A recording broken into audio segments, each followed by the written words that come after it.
Let's do some Hubble's law problems. Let's start with a very simple problem. Let's imagine that there is an object which is 100 megaparsecs away. I want to know how fast it's moving. So this is me. Here is some distant galaxy. That's not a galaxy. There, that's a galaxy.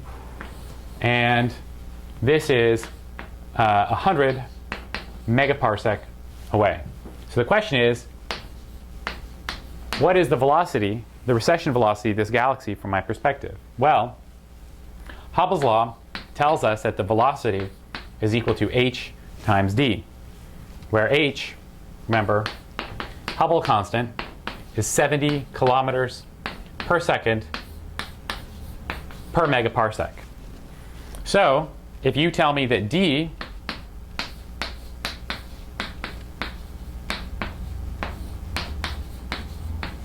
is 100 megaparsec, then I can cancel these megaparsecs and I'm left with 7,000 kilometers per second. Let's do a slightly different Hubble's problem.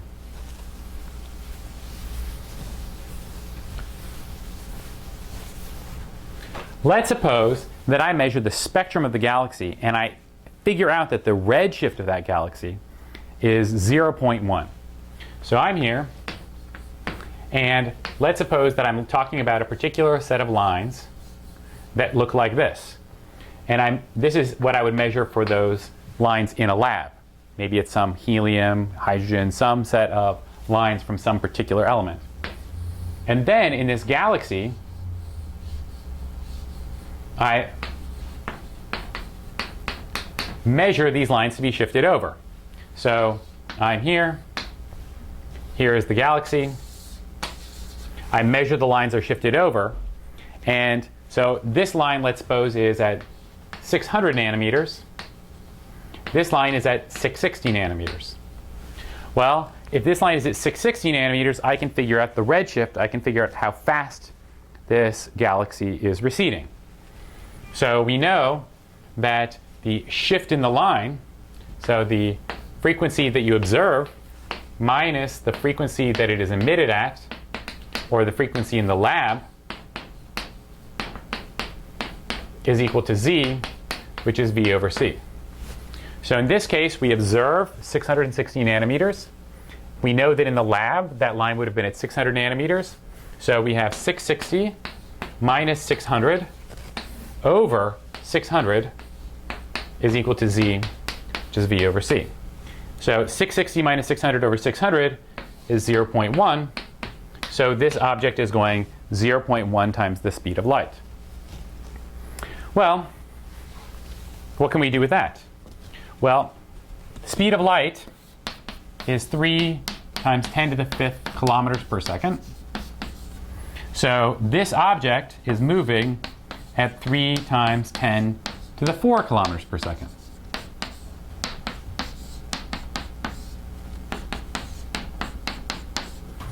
Well, remember that Hubble's law is that the recession velocity is h times d. So we've measured the recession velocity here to be 3 times 10 to the 4th kilometers per second.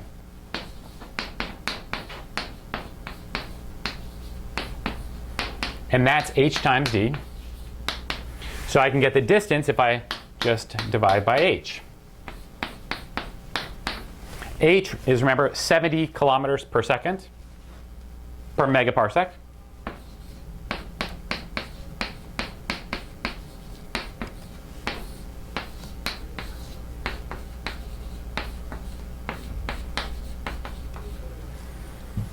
So this is 300 divided by 7. So that ends up being something like, I guess, about 430 megaparsecs. Oh, yep. So we look at the recession velocity. We look at how far the lines are shifted. From how far the lines are shifted, we figure out how fast it's moving away from us by using the Doppler shift. If we know how fast it's moving away, we can use Hubble's law to figure out how far away it is, 430 megaparsecs.